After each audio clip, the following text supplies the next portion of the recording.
You'll notice like once it starts going into Team Inti 3 here, like the both Rocksteady and Bebop are starting to dress for the occasion. Yeah.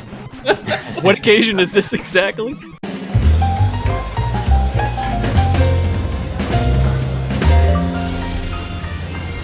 Hello, everybody. Welcome to a very radical episode of PlayStation Underground. You got Tim and Brett here, and we're checking out Teenage Mutant Ninja Turtles, the Cowabunga Collection. Super excited to be joined by Chris Kohler, editorial director at Digital Eclipse. Hey, Chris. Hey, how's it going? Really good. Happy to have you. And Charles Murakami, senior producer at Konami. Hey, thanks for having us.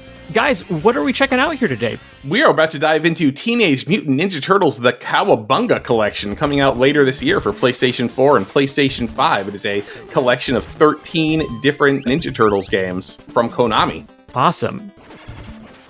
And it looks like we are starting off with a boss battle here against Bebop. And it looks like we kind of have a collection of some highlights. Exactly. We're going to go through many of the different Bebop and Rocksteady boss fights. We just saw the Ninja Turtles 1. Rocksteady's already gone. He took April. No. Man. Well, we got to catch up with Rocksteady because you fight them separately here. So in the Rocksteady fight here, he actually busts out his trusty machine gun, which we'll see quite a bit in this video. There's actually a way to do this without taking damage. Oh, really? If you're smart about it, that's right. I'm not gonna reveal it here, but perhaps if you play the Cowabunga Collection, you might find out how to do that. So here's Ninja Turtles, the original arcade game, the 4-player version, and Rocksteady is the boss of Act 1 here.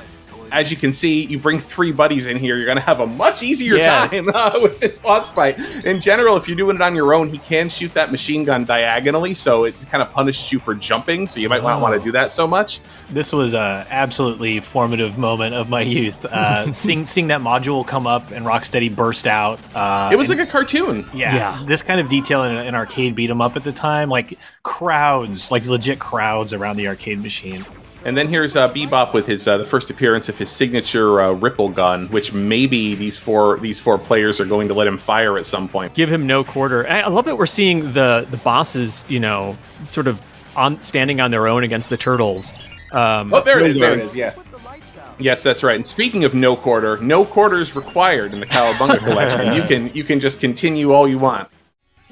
And now here they are together, which is incredible. It's like the build-up. It's so odd to see them apart, but then it creates this nice build-up and like crescendo to like, okay, here they are taking on the turtles together. This was one of those great things from the arcade era where you could not do this on your home console. At this time, you could not have these 2 giant boss characters and 4 players all at once. And I love that little note when they dash into each other and hit each other in the head. Just little character moments like that. So good. Those two type of 2 boss interactions shows up later in the other arcade game that we'll see later as well.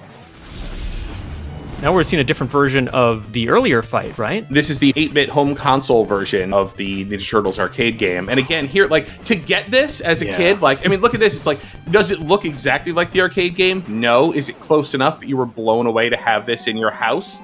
Absolutely. Yeah, I distinct memories of 4th grade, like getting up from my desk like I was in a movie, running out the door, knowing this game was going to be there when I got home. It was like an event. Yep. Can't wait to play it again. I got tricked by the Electronic Gaming Monthly April Fool's code that said you could play as Simon Belmont in that game. But you know what? It's still good. You don't need Simon Belmont for it. It's fine. The turtles can hold their own. Yep, exactly.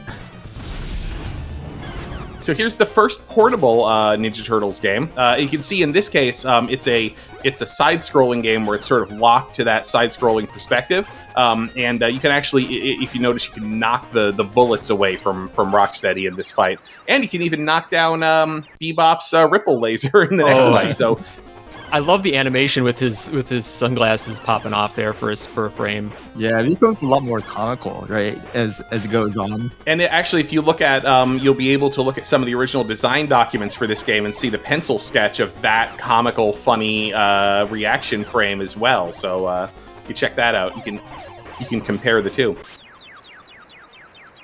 Bye, Bebop. This is back from the sewers. This is the second portable game. I'm excited to play these portable games because these are ones I did not get a chance to play growing up. He's dropping flower pots like this is some sort of a 1930s black and white cartoon or something like that. I'm not really sure where he thinks he is. I'm sure Rocksteady's appreciative. He's like, man, you're making all the difference. At some point, the foot soldiers are like, look, we'll try everything at this point. That's that kind of go-getter attitude you need to rise up the ranks of the Foot Clan.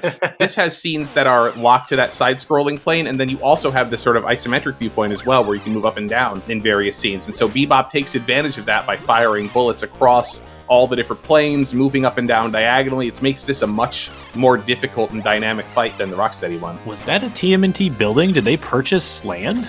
Yeah, I don't think we're supposed to ask that. So now we're in Key West, Florida for the opening of Ninja Turtles 3, the Manhattan Project for the 8-bit. And in fact, Rocksteady doesn't have his machine gun. He's got a spearfishing gun. And he jumped out of the water, which kind of makes me think we interrupted his private time. Yeah, I feel like he's just out here vacationing, and trying to have a good time.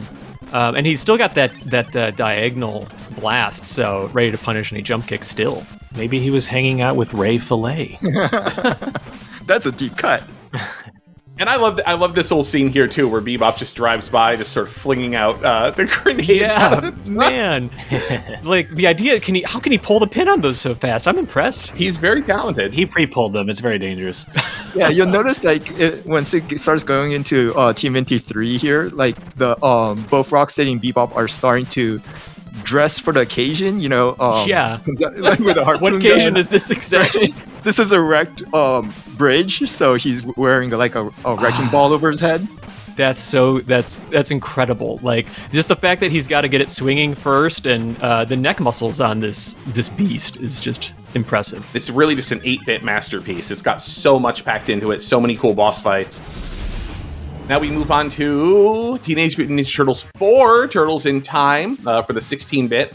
And Shredder sends the Ninja Turtles back in time as a punishment. Then apparently he also sends Rocksteady and Bebop back in time because they show up on this pirate ship. And I think the funny thing here is that there's clearly... you can clearly tell what the ranks are here because, like, Rocksteady, he's the captain. He's very dressed in finery. He's fighting with this elegant fencing style. And then Bebop has clearly been, swabbing the decks. He's the cabin boy in this situation. I also love the interaction of the whip getting tangled around, the rapier there is something I don't think I remember. And the reaction of the sword getting bent when he gets hit. I mean, there's so much just gorgeous animation in this. And again, this is another game in which we're going to have these design documents you're going to be able to look at and see, the original pencil sketches of a lot of these frames of animation and kind of understand what the process was to getting this on the screen. Oh, right. And then they just take each other out. Oh, it's so funny. It's so clever. This is the one I'm maybe the least familiar with. This is probably the one I'm most familiar with. Yeah. Yeah, I know this fight well, and having to dodge Rocksteady's charge is... I guess it's a unique comparison to him busting out the machine gun in the previous boss battles. Yeah, it's interesting. In this boss battle, he kind of runs back and forth between the sides of the screen, and there's sort of a little bit more of a pattern that you can kind of memorize. And so this is Hyperstone High School. And you bring up an interesting point. Not everybody had all 13 of these games as a kid. In fact, most people just had, maybe 1 or 2 because they only had 1 or 2 platforms. This is your chance to experience the games you didn't get to play as a kid.